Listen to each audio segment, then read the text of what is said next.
नमस्कार सबाइके सिम्पल लाइफेर नतून भिडियोते तोमादेर सबाइके स्वागतम। तो देखो आज के आमी सम्पूर्ण निरामिषभावे ढेঁড়স भापा करब।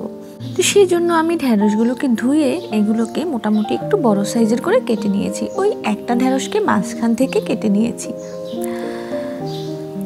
तो एबारे आमी किछु सर्षे और काँचा लंका भिजिए रेखेছিলাম सेटाके ब्लेंड करे निब मिक्सारे। ढेঁড়স किन्तु भाजा भापा अथवा भर्ता বিভিন্ন রকম ভাবেই খাওয়া যায়। এক এক সময় এক এক রকম ভাবে আমরা খাই মুখের স্বাদের পরিবর্তনের জন্য। তো দেখো আমি কড়াইতে দিয়ে দিলাম তেল আর তার মধ্যে সামান্য কিছু কালো জিরে। এর মধ্যে আমি ঢেঁড়সটাকে একটু হালকা ভেজে নিব।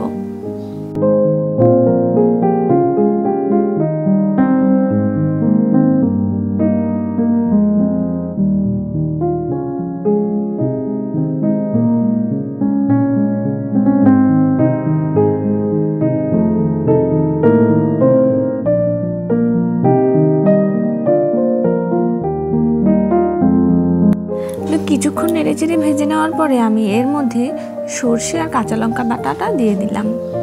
বাটি ধোয়া একটুখানি জলও দিয়ে দিলাম আর সাথে দিয়ে দিলাম একটু হলুদ গুঁড়ো।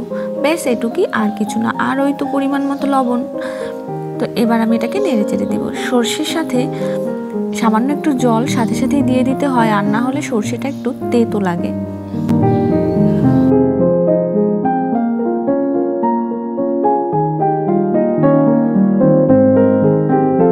এবারে পরিমাণ মতো জল আর লবণ দিয়ে আমি ঢাকা দিয়ে রেখে দেব ৫-৭ মিনিটের জন্য। অবশ্যই চুলার আঁচটা মাঝারি রাখবো। আর এভাবে ঢাকা দিয়ে ঢেঁড়সটা অল্প আঁচে রান্না করলে ঢেঁড়সের কালারটা একদম সুন্দর থাকে। তোমরা রান্নার শেষে দেখতেই পারবে ঢেঁড়সটা আমার কত সুন্দর সবুজ সবুজ রয়ে গিয়েছিল।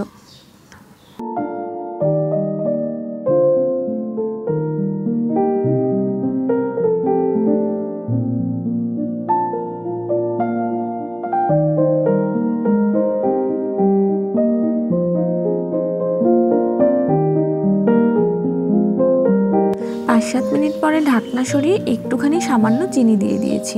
তো দেখো আমার রান্না আজকের মতো কমপ্লিট। ভিডিওটি ভালো লাগলে লাইক কমেন্ট শেয়ার করতে ভুলবে না, আর অবশ্যই চ্যানেলটিকে সাবস্ক্রাইব করে পাশে থাকবে সিম্পল লাইফের। টাটা।